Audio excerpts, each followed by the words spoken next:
Are you ready for part 2 of the interview? You ready running guns? Time for blast off. Let's go.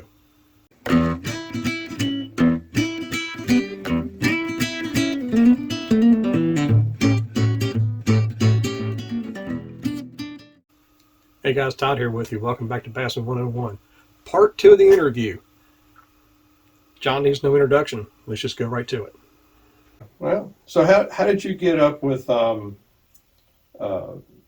the company in California, RoboWorm? Yeah, how did you get with them? So at the time, probably like 3 years ago now, I was at a distributor show, and the general manager from RoboWorm was there, and he and I were just talking, and just in conversation, and he said, yeah, we looking to try to add some OEM business, and I was like, wait, hold on, you would make baits for other people? He said, yeah. I said, well, would you make baits for us? He said, yeah. You guys are a smaller company, independently owned. That's kind of more of who we want to work with. I was like, say no more. Yeah. I said, I have a drawing of a bait that I wanted to do with the regular injection molding, but I just didn't think it was right. I wanted to. I was like, could you guys take a look at it? He said, sure. So I sent him the drawing for what's now the Magic Worm. Right. And he's like, yeah, we can do that. So they made up samples and sent us samples, and then I said, shoot, this is awesome. This is perfect. Now let's do some different colors. Let's do, your colors. So I sent them a list of, we were only going to do 10 colors, but I sent them a list of 12 colors. And I think 10 of the 12 they nailed right off the bat, because I would tell them, make the pink from this, but put this flake in there, and then I want the vein to be green, and then I want the bottom to be that, and so I just created 12 new. Well, once they got all 12 colors right, I couldn't call any, so we just started with 12 colors and in the Magic Worm, and then we just made the smaller one with the mini Magic Worm, and we've added even more colors to the Magic Worm. They're awesome people to deal with. It was almost a scary situation when they sold RoboWorm last year to GSM. GSM had already bought D&J, the company that did the majority of our soft plastic manufacturing. So they moved all the Robo machines to where they make our plastics anyway. So it actually was a easy thing for us. It was not a big deal. That's the next thing I was going to ask you. Yeah, so that was have you been approached by the investment bankers yet? That's a hot thing now. They're buying everybody out. Yeah, every small company has been, for sure. Yeah. Because you heard what happened to Stanley. Yeah, I know. Stanley Jigs. Yeah, they got bought by GSM. Well, they were taken over. Well, basically, because the employees didn't even know what was going on. That company had been for sale for a long time. It was not anything new. John Hale was basically running that company. Some of his family members and a few other investors were the ones that were owning it, and they had just let it run in the ground. And GSM, they needed a company like GSM to buy them. Yeah, because they're gone. They didn't even reopen them.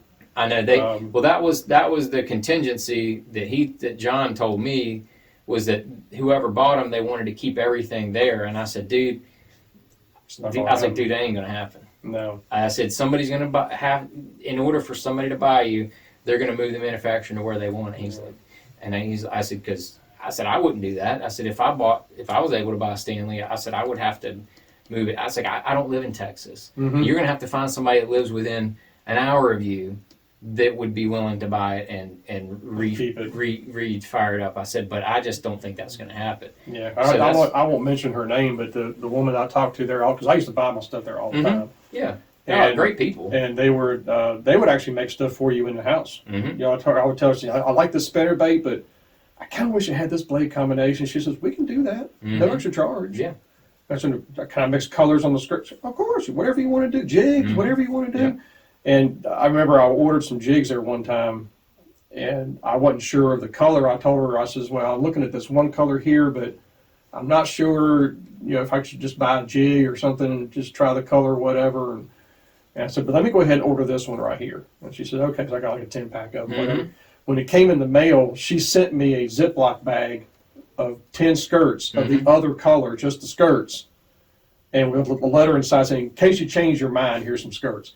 You just can't beat that. Yeah. You can't Yeah. beat that kind of, Yep. of company. And of course, that's back when Lonnie was still around. And I was just like, they had "Man." they had let it run down to when they just didn't even have a lot of inventory left.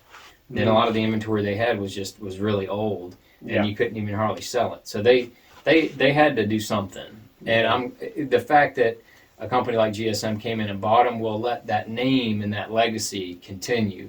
The baits, I think, they'll tweak them a little bit, but hopefully they won't change them up too much. I mean, that Golden Shiner is going to still be the Golden Shiner. Yeah. So that kind of stuff is good to me, and then it'll still honor the Lonnie Stanley and About a month after, because it's been now almost a year since they bought them, and about a month after that happened, I called GSM. I was talking to a guy there. I told him about Stanley and everything. I said, "So what exactly do you plan on doing with Stanley? Whatever." He says, "Well, we pretty much just bought it for the frogs. We're going to keep the frogs." I was like, "You do realize Stanley built his name on jigs and spinnerbaits?" "Yeah, but we're not worried about that." And I cringed. I'm still going, "Why would you do that?" I mean, that's Which another question I have for you too is, what makes you decide to quit making a bait? sales. Just sales in general? It's sales. It's got to be able to have it. It's got to be able to turn. To have a certain number of. We don't have like a steadfast rule for number of turns for inventory per year or per period.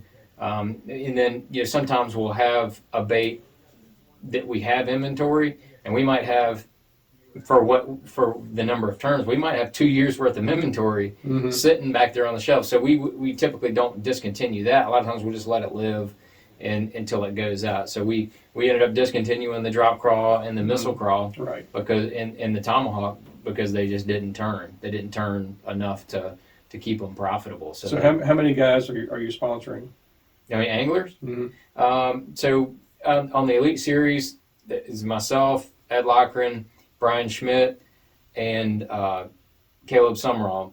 We had Derek Hudnaw. He retired. We had Kyle Patrick. He went on to another company this past year, and we also have Logan Latuso from Louisiana. He's on the Elite Series. And then we have Ish Monroe. He's been on pro staff from day one. Ish is we roomed together for a bunch of years. We talk all the time. Yeah, and so we have Mike. Year 2, we started Missile Jigs, and so Mike's been with us with Missile Jigs, Ike and Ellie, that is. Yeah. Been with us from He's a pistol from day one. Yeah, and then on the BPT side, we've got Gerald Sporer. Gerald was on our bomb squad before he ever fished a pro tournament, and so he's been Missile from day one. So that's pretty smart. You're keeping your sponsorships to a minimum, rather than trying to make them big, because that's big, dude. I mean, well, it's big. It's big. I'm just saying, but it's not like you have like 20 pros. Well, for a percentage of our sales, we spend more than we should. Yeah, because if that, and like any business, your advertising is a percentage of your sales. Your advertising budget is a percent of your sales. Right. So if you look at what Anheuser-Busch, Ford, in smaller companies too, a percentage of their sales is what you go off of. Our percentage of sales is way more than what any of those kind of companies are. Well, I heard Hank Parker recently talking about sponsorships and what the turnover for them has to be just to have you as a sponsor, or to sponsor you is like a 7-fold turnaround and everything. Of course, he's probably looking at the bigger picture of the bigger sponsors, not guys like you. Yeah. But but he was, because now there's a big squander about I'm not getting sponsors and everything else, and so he was kind of putting his 2 cents in on that. Yeah, I mean, and nowadays, in order to stay relevant, you've got to put out content, like YouTube and right. everything else. You've got to be able to put that out. I still put videos out of every week, for myself and the other companies that I represent. But when you look at sponsoring anglers, you need guys that do more than just fish a tournament. Right. They've got to provide other value and things like that as well. It's amazing how the media has done because that. you got guys on YouTube that are extremely valuable that don't fish any tournaments. Mhm. like a Tactical Bassin or Oh yeah, Matt. those kind of guys. Man, they move the needle. They're a big deal. And outside of that, I mean, you got all this Facebook marketing that you can do, TikTok, Twitter. I mean, you name it, you can advertise and get an amazing return. To whereas it's hard to still justify paying a lot of just anglers. Yeah. So those anglers need to be able to do things outside of just the tournaments. Like Ish Monroe is the consummate professional, and it's the easiest check to write every quarter because he goes into dealerships, talks with buyers, talks the name up. He's done that from day one. He works with a bunch of different companies all over across the country, and he's always mentioning Missile, mentioning the other companies that he's with. Right. And then he'll call us. He'll say, "Hey, call this guy at this dealership. I just talked to him." Okay, so our sales guy will call that dealership. Oh yeah, it's just told me you need to get this, that, and that, and the other, and it's a layup. Yeah. To whereas the guy wouldn't even pick the phone up before. So he gets it. He does an amazing job. Not only does he have the social media stuff as well, but he gets it, and he like I said, easiest check to write every. So is he the one that does most of your in-houses? In-house meaning, if say a bait shop or something has a big sprawl or whatever, is he your main in-house guy that does the missile bait stuff? No, I mean we only get a couple days to use him. Okay. I mean, Okay. you're looking at the one that does most of them. Yeah, you're looking at the one that does most of them. Yeah. But yeah, Ish does a good job. He always is. I mean, we don't even have to schedule him. Like he's already doing stuff for us when he goes wherever he goes. Is he the one that got you using Daiwa reels? No, I'm friends with the guys at Daiwa. Okay. One of the first guys that I met in the industry was Mark Mills. He's now their director of marketing. He's been at all these other companies, and we've stayed friends the whole time. I've become friends with the guy that's now the president of Daiwa, and those are just acquaintances. I mean, the product is fantastic, period. But you got Shimano makes a really good product as well.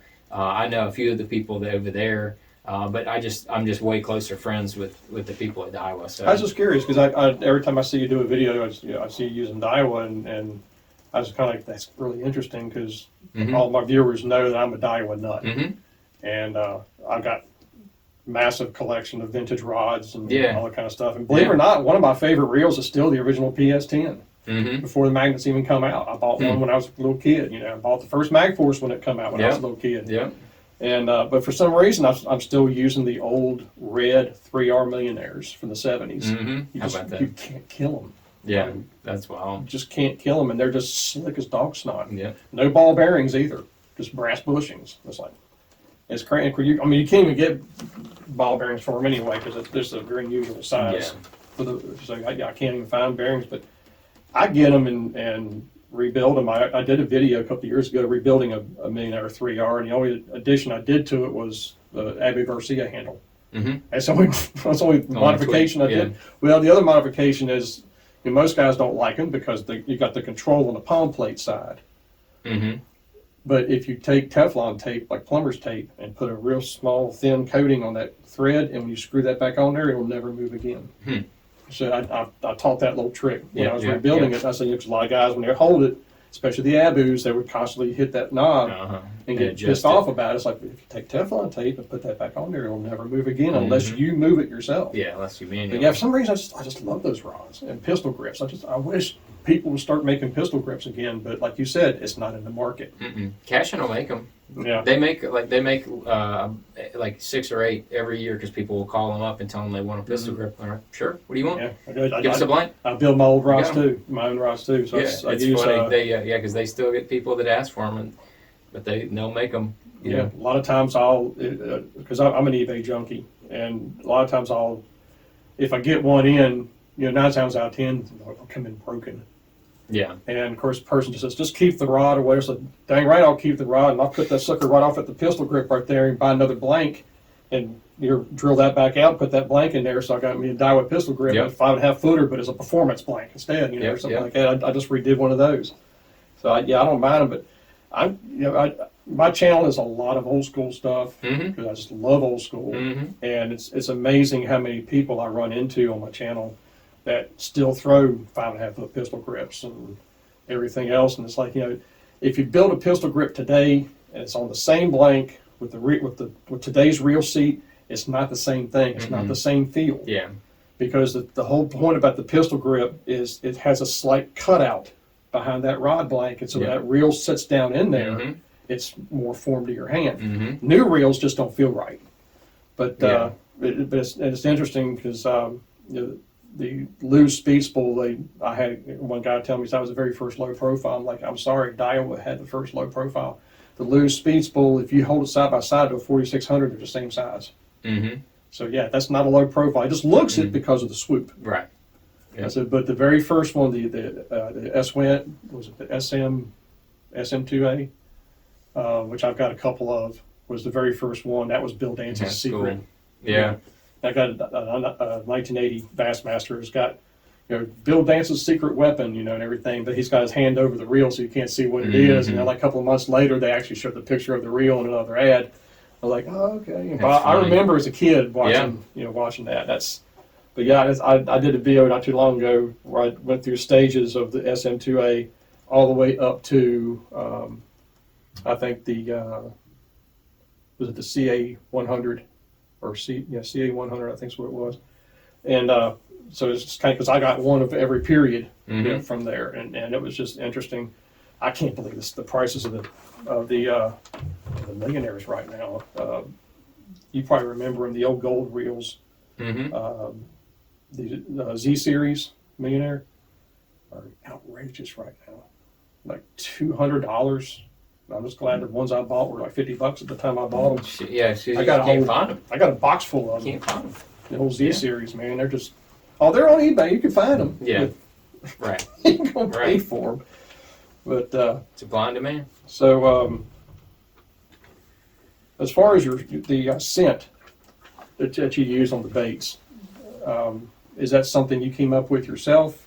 I know it's got an anise base to it. Yeah, so that's what we wanted to have is a unique scent to the baits, and we wanted something that was not offensive, ridiculous, all that kind of stuff. So there's when you manufacture soft plastics, a lot of the various scents that you want to add to a soft plastic actually cook off. Yep. So if you add crawfish oil to the formula and before it goes through the cookers, it cooks it off, and then there'll be no smell. Right. So anise oil does not. It does not cook off. So we have anise oil added to the baits before they're made. Then after they're manufactured, before they go into bagging, they come out of these big trays. They have these big trees that they hang on until they cool for about 24 hours. Then they take those off and put them in big trays. And when they put them in those big trays, then they take craw oil, spray it in there, mix it all together, and then they take them out for bagging. So there's that combination of craw oil and anise, so you get that sweet, funky smell that is signature missile baits. That's interesting because I've done several videos on modifying worms, and one of the processes I use is boiling. Especially, I've had to do some missile baits like that, which I've done videos on how to do missile baits because you don't want to lose that scent. But with your stuff, I mean, it boils instantly, which I like that because it doesn't lose that scent. With this kind of soft plastic that you're using, but it's interesting that, like, probably one of my most popular modification videos is boiling a Sluggo, and I was telling everybody, I was like, all right, so when you go to pack these back in, you need to put scent. If you want to get them in the package, you have to put scent in there. But I always tell them, I said, but if you can, don't put them back in the package. Lay them in a tray, in your tackle box or somewhere, so they stay straight. Yeah. But it's interesting that within a couple of days, that plasitol soaks all that scent and turns it dry again. Yep. And I've had guys comment saying, it dries up and they're not any good or anything. I said, have you dropped it in the water and looked? Because when you drop it, you can see the gasoline looking like old fish formula used to be. Yep. You'll see it coming off there. I said, it's there. Mm-hmm. It's just that you don't feel it because the plasitol soaks it all in. Yeah. That's just the nature of plasitol. Yeah. And because I used to pour mine with anise and everything in the cooker, I had a drill press set up when I was doing mine. All my stuff was hand poured, and it would do that. Once it dried, it literally, or cooled off, it was literally dry. Mm-hmm. And I was like, man, I'm losing sense. Yeah. Until I put it in the water, and I was like, oh, Yeah. okay. Yeah. You know, but yeah, that's Right. it's a learning curve, you know. Mm-hmm. But it's just interesting that because I was using the drop shot worm for a while, and just about every single one of them, I had to boil the tail of them because they were kinked up in the package, and you can't stop that. I mean, it's going to happen. Yep. And but it's interesting because I think I timed yours right at 10 seconds just for the tail, and leave it, put it back on. You know, that's all it needs. Yep. Just like the Berkeley Power Worm, I did a video on that, and literally 45 seconds. If you go 50, you'll see the scent come to the top of the pot. So Cooks it out. cooks it right Yeah. in 50 seconds, but 45 is perfect because it is stiff, Yeah. but it's just a blue fleck. Yeah. No other color does that. So I wonder if some colors have different reactions to Yeah. chemicals too. Yeah. So I kind of wonder. Of course, their blue fleck has changed now too, Yep. and it's made it stiffer than it used to be. Yeah. It used to be clear, but not anymore. Mm-mm. Because to me personally, if I had one color only blue fleck, It's hard to beat. I mean, you can take it anywhere. because it has that black grape like we were talking about. Yeah. And everything. And I'm surprised you haven't designed a needle worm. Yeah. Since we used to use them back in the day. Yeah. I mean, dude, the quiver is an unbelievable straight worm. I like that one. It's, especially if you want a little thicker body, Mm-hmm. that, for any kind of Nico rig or Tokyo rig, I don't think there's a better worm for either one of those techniques out there. And there you go, John Cruz. Nice guy. So I hope you learned some more about the business end of it. And stick around for part 3 as we continue the end of it. So until next time, remember, new techniques are trendy, but bass never change. May the Father bless you and keep you in Yeshua's name, and as always, fish on.